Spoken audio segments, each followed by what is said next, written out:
What up, everybody? It's your boy Ash. Happy Monday. I'm back to you guys again with another One Piece video. It is my review of chapter 984, and what a chapter 984 was. I really enjoyed reading through this chapter a couple times. I read through it last night after my live reaction, read a couple times this morning, so I just liked it even more as I read through it. So we're going to jump into my review, everybody here. Don't forget to like, subscribe, have all the fun stuff.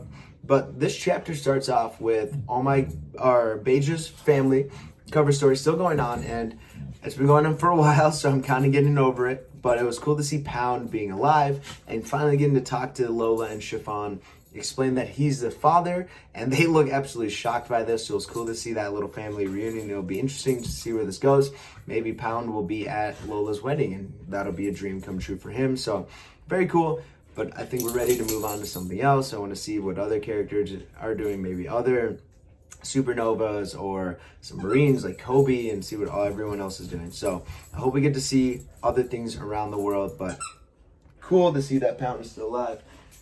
And puppies love squeaky toys in the morning, so we're going to take that away from now.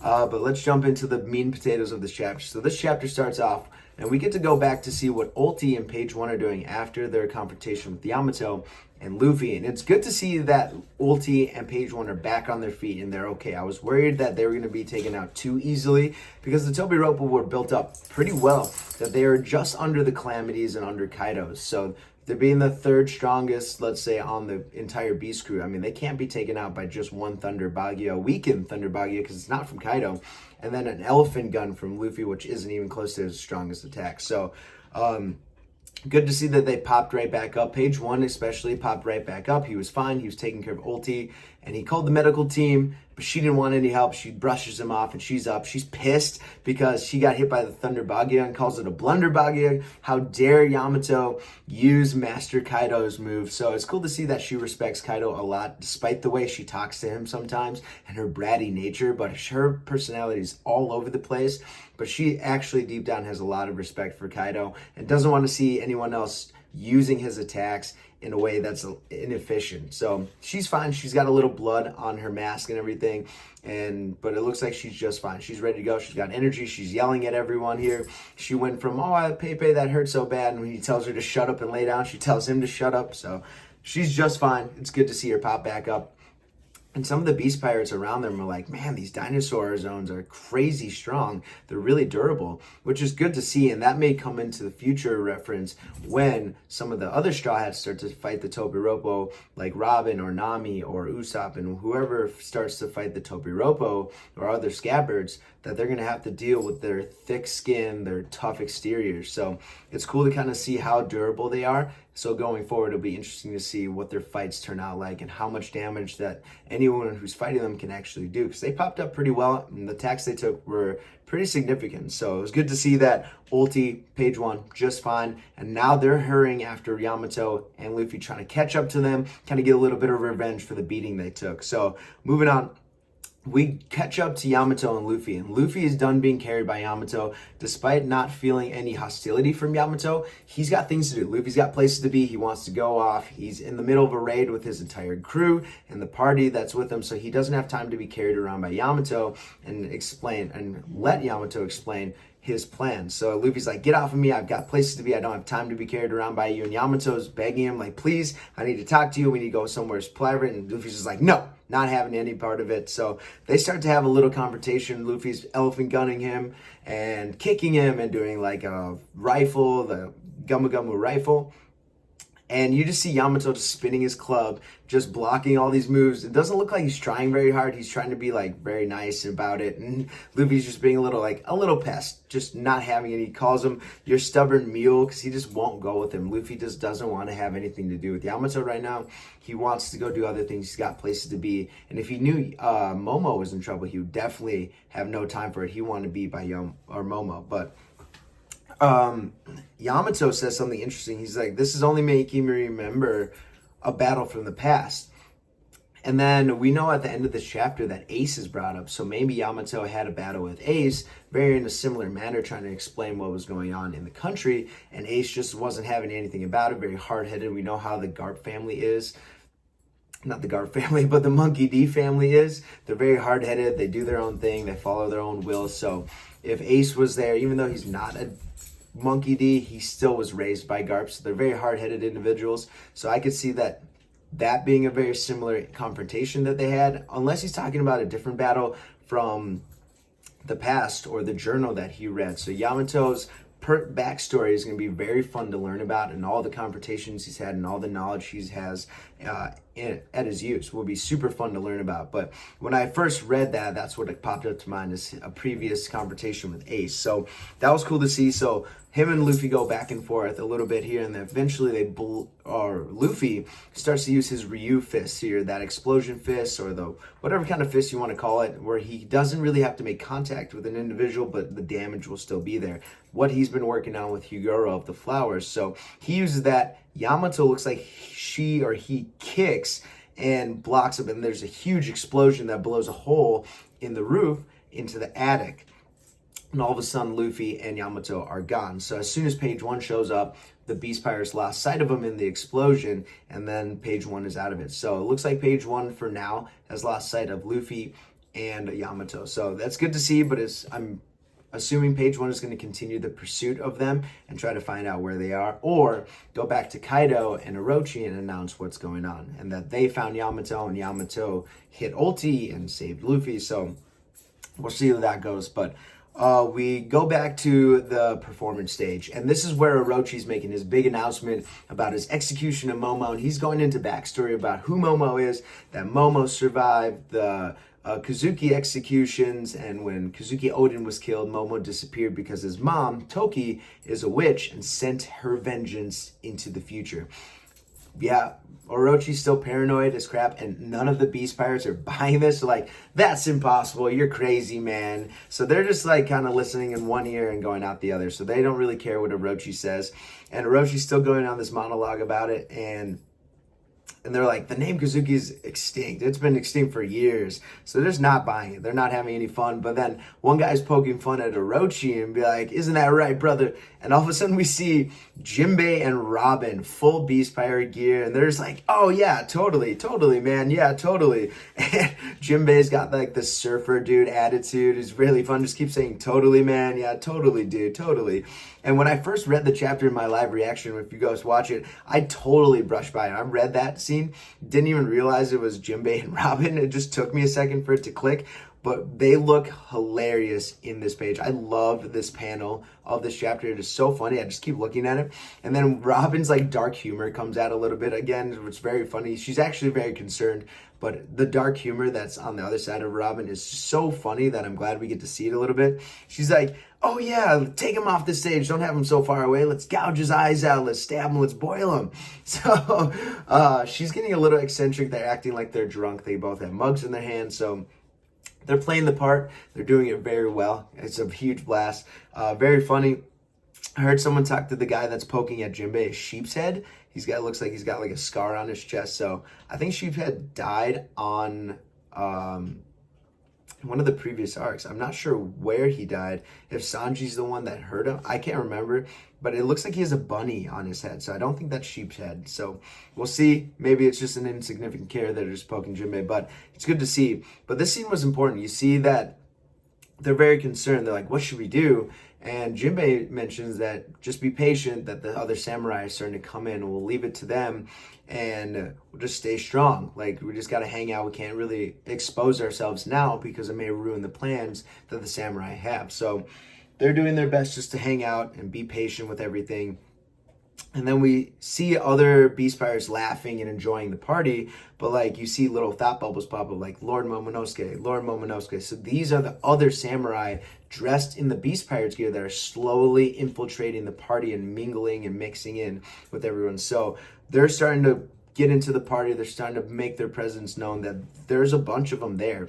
And then we see Higuro of the Flowers. He's kind of in the middle of things too. I don't know how they wouldn't notice him. Maybe not everyone knows of him, but he was a huge Yakuza boss in Wano. So I don't know how a lot of the Beast Pirates wouldn't notice that he's there, but he's there and he's grabbing his sword and he looks very upset that Lord Momonosuke is in so much danger. So The raiding samurai were steadily bleeding further into the feast. So they're slowly building their numbers up and getting into position to do something if Lord Momonosuke's life is actually in danger. So that was good to see. So moving forward, we get to jump into Law's group now. So Law's group, still in the submarine underwater, they're going to the rear of Onigashima, and we see the top view of how bad the waters are. The waters are crazy back there. The currents are really, really bad. So they only have a moment to surface, so Law can use his shambles and get them on the island safely. And we see that Kiku's with him. We got Raizo, we got Inuarashi, the Kappa, and Shutenmaru as well. Kawamatsu, excuse me.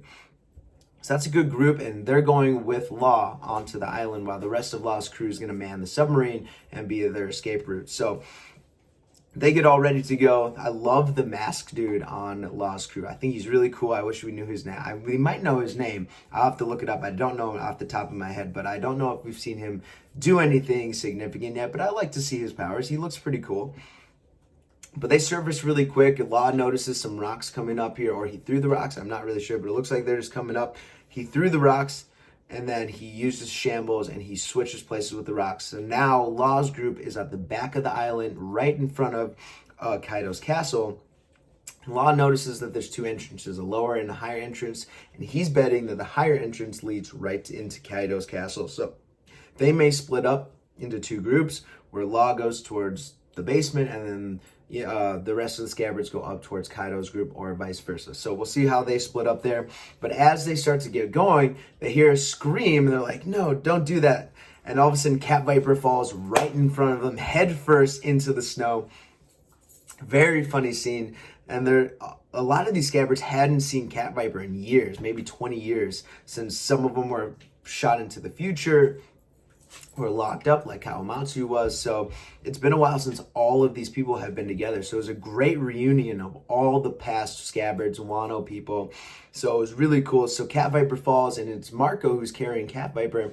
And an additional guest, we get to see Izo in this chapter. So Izo was the person that we got to see on the boat, we believe, unless there was someone else as well, like another one of the Whitebeard commanders like Vista or someone else, but we assumed it was Izo. So Izo shows up with Cat Viper. Marco carried both of them down, and we get the reunion of Izo and Kiku, the brothers. So it was really, really nice to see them come together. Kiku obviously was very, very emotional about this. She hadn't seen her brother in many, many years. So it was good to see. And Izo hasn't seen any of the scabbards in a long time because he never came back to Wano with Oden. He stayed on Whitebeard's ship and pursued his pirate career with Whitebeard as a commander. So it's great to see him come back. He's got like a new scar over his head. Might have happened with the fight with Blackbeard, who knows? But or in the fight with Marineford, I guess we didn't really get to see the damage any of them really took.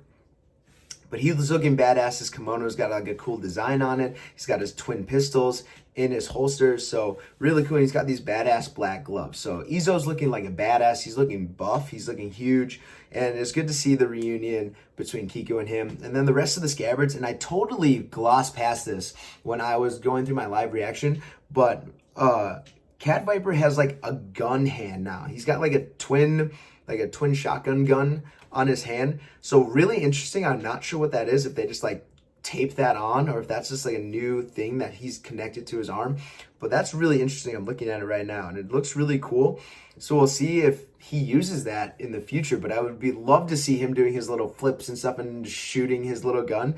So really cool, especially with his like bicento like spear thing, whatever he uses. So that's really cool to see that he's gotten kind of a little upgrade. So it's cool to see all these people coming together that used to know each other. So the scabbards are starting to fill their ranks back up here, especially since they were betrayed. Now they have another scabbard back. So it's really cool to see that. So that was a really good reunion. And now this group has even more strength as they go into the rear of Kaido's castle. But Marco says something interesting. He says on his way here, he saw a shadow in the ocean, and he's going to go back and check it out. Now, we saw at the start of last chapter that Parasparrow was riding his Candy Sea Slug towards Onigashima, so maybe it was Parasparrow, but I don't think Parasparrow was that close to Onigashima or could get that close enough to be that close already. So maybe something else, like another ship that's coming that's been coated so it can be underwater. So we'll see. Maybe it's more Whitebeard pirates, or the Blackbeard pirates are showing up, which could be a problem, or even the Marines. And all these people know how to coat their ships so they can go underwater, like Whitebeard did when he invaded Marineford. It's very easily done for crews in the New World, I think.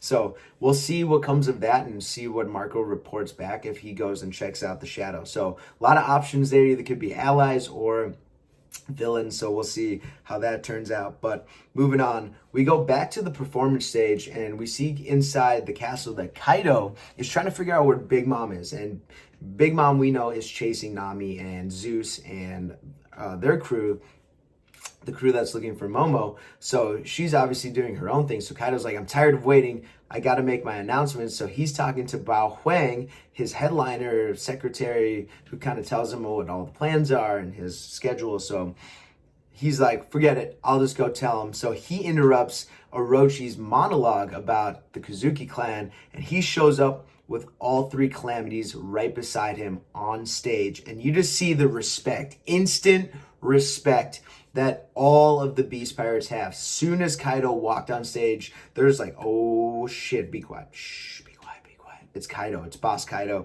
And he's the Viceroy. I mean, he's the beast, the king of the beast. So you're not gonna mess with Kaido. If Kaido's talking, you shut the hell up and you listen. So really cool to see all the respect. And they're like, man, what is this presence like? Is that hell up on there on that balcony?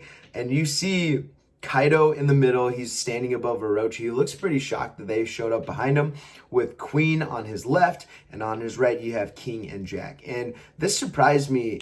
If the scales are right based on height, which we don't really know because we haven't seen all of them like right next to each other, all the calamities and Kaido, but King is pretty significantly the shortest one, with the Jack being the tallest and Queen in the middle. Now it makes sense that that go down like that. Either it was King the tallest or Jack is the tallest, but it might be Jack's the tallest and the weakest, King's the shortest and the strongest, Queen's right in the middle, and Kaido looks like he's just a little shorter than Jack. So I wasn't expecting Jack to be the biggest one. That was surprising to me. We've seen kind of Jack and how big he is compared to other characters, but he's a big guy. So maybe once we get the official heights of all these guys, it'll be interesting to see what their variance is.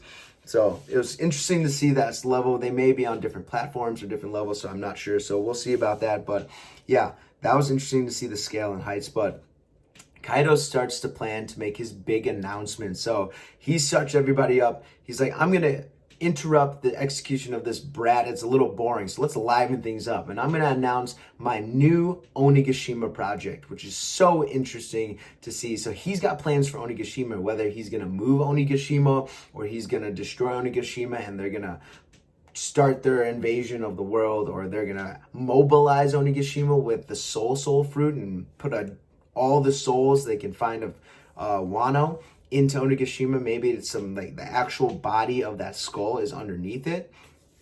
Who knows what the new Onigashima project is going to be, but it's really cool. And this announcement had to do a lot with Yamato, but maybe Kaido's just sick of waiting for Yamato and just going to do it anyways because he doesn't have time to wait. He's trying to have fun. Today is the Fire Festival, so he's trying to have fun. So that announcement is coming up, the new Onigashima project. So we get the name of it, but we don't know what it is yet. So we'll see what comes of it. I'm excited to hear. You guys definitely comment below what your theories are of the new Onigashima project. Are they going to move Onigashima? Are they done with Wano? They're going to move somewhere else? Or are they going to try to move Onigashima physically to try to invade the rest of the world with Big Mom's crew on top as well? So really cool to see. And it looks like Orochi and Fugaroko are there as well for the announcement, with Momo still tied up behind everybody. So that was an interesting part. A lot of things can come from that new project. So that's really cool. And it's just good to see Kaido next to all three calamities. Moving on, we go back to Yamato and Luffy, and they made that explosion into the attic, and now they're in the attic space, and Luffy finally is giving Yamato a second to explain himself. He's like, you got 5 minutes, go, explain yourself. So Yamato starts with, I wanted to be Odin one day, and my father clobbered me. And Luffy's like, why are you telling me this? I could care less about any of that. So he's grabbing Luffy's shoulders and like shaking him. He's trying to explain himself. He's like, I was there 20 years ago at the Hour of Legends. I saw Oden's greatness and I fell in love with his character. He was one of the most amazing people I've ever seen. He kept going on and on about Oden and that he was inspired to be like Oden. And he talks about his emotions, how powerful everything was, and how disappointed he was in Kaido and Orochi for killing Oden the way they did and how they did, and just killing Oden in general. Oden was an awesome character, and for anyone to watch the Hour of Legends would have to be inspired. So apparently Yamato was there at the Hour of Legends. We're not sure how old Yamato is, but based on Kaido's age, I think a lot of people are thinking he's about 25 to 35. Somewhere within there. So I'm guessing he's more in his like late 20s, about the same age as Hiyori would be, or Momonosuke. He'd probably be the same age as Momonosuke would be if they were about the same age, because Momonosuke was still a very small child back when Oden was killed. So around the same age as then. When we see Yamato's face, for sure, he looked a little younger than that. So we'll see. So she explains that his love for Oden is crazy and that Oden was waiting for someone to show up, Joy Boy to show up here. And he followed, after the execution of Oden, that he was exploring Curry and found Oden's journal, which we got to learn a little bit about because that was how we got narrated for Oden's execution and Oden's flashback. So Yamato found the journal, read through it, so he knows all about Oden's exploits, his journeys, and maybe some other useful information that we don't even know yet, and he might explain it to Luffy. So really cool that he has all that knowledge at the palm of his hand. He holds the book up in front of Luffy, and he talks about all the little things, and he had something very important written in the book that he might explain to Luffy in the next chapter. So really cool to get more information on it. But then he suddenly decides to take off the mask. So you see the mask fall to the ground, and he's like, my goal is to open up this country and follow in Oden's will, and I want to be your ally. So we get to figure out what Yamato's plan is. He wants to open up the country. He wants to follow Oden's plans. He thinks all the scabbards are dead, so he thinks it's all on him to use his power to kind of bring Oden's goal, his dreams, to fruition. So that was cool, but in the middle of him taking off his mask and explaining this, you see Luffy kind of freak out. He's like, you said sun, right?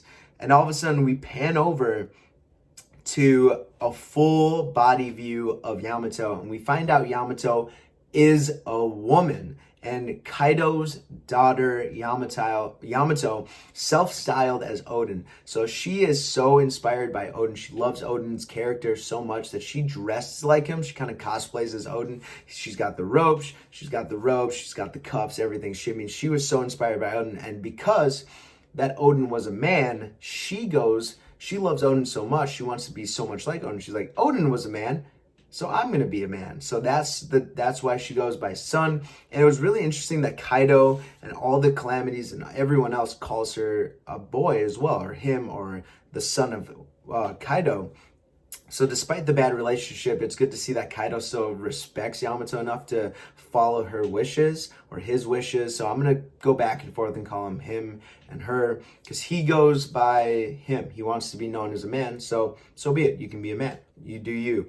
So it's cool to see Kaido, respect Yamato's wishes and allow him to be who he is, regardless of the relationship. And Yamato's goals are very much the opposite of Kaido. So it's good to see that despite that, Kaido still respects him enough to call him his son instead of his daughter. But being Kaido's daughter, she looks great. She does. I love the character design. She looks really cool. Her hair is awesome. Looks like it's multiple colors. It looks like it's a little darker at the bottom, light at the top. She's got two horns. They're a little dark at the top. Again, they get lighter at the bottom. She's got her skinny club. She's got the two shackles on. She's got like a dark skirt with a white top with the diamonds on her breast. So really, really cool design. She's got the sandals just like Oden did. So I love how she looks, and she may be the new best girl. I mean, her, Ulti, and Black Miria, I mean, they're up there with these new girls that we've seen in Wano so far. So really, really cool. I can't wait to see a color design of how she'll look and what her hair color and all the other colors she'll have. So really, really cool. But she says, I can tell you're very strong, but you haven't even used a bit of your power yet. and you remind me a lot of Ace. So she brings up Ace, which is absolutely going to get Luffy's attention at the end of this chapter. So Luffy may allow her to go on a little bit more and explain what her past is and what her relationship with Odin and Ace is for sure, and learn about all the knowledge that Yamato wants to explain to Luffy. So really cool that she brings up Ace. We're definitely going to get a flashback of Ace and Yamato. It'd be cool to see the relationship between Ace and Yamato. Maybe it was more of a loving relationship, or maybe it's a friendship, or maybe they had a goal to take down Kaido together, but Ace joining Whitebeard's crew kind of got distracted with other things like the pursuit of Blackbeard and other things like that. So Ace was at Wano before he joined Whitebeard's crew, so a lot happened between then and Ace's execution. So the fact that Yamato brings up Ace, really cool, like, nugget of information just to kind of drop the bomb at the end of this amazing chapter. So I know I've been talking for a long time. This review is going to be really long. I'm sorry. There's just so much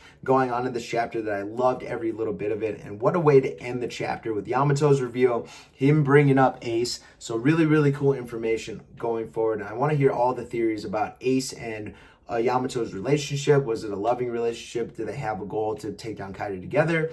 And Ace was never able to return because Ace got to meet, and I'm sure he found out, but I don't know why.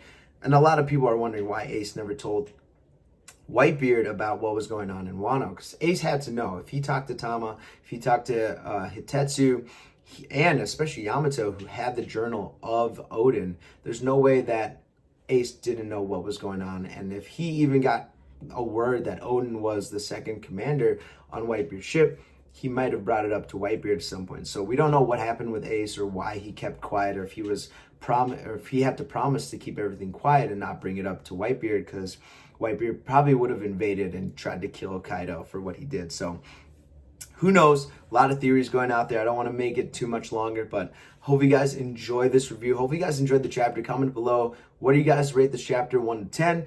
And let me know with your theories of the new Onigashima project and the relationship between Ace and Yamato. Thanks, guys, for watching. I'll see you guys next time. I'll be back again a little later today with my My Hero Academia review as well, so look forward to that. Peace, guys.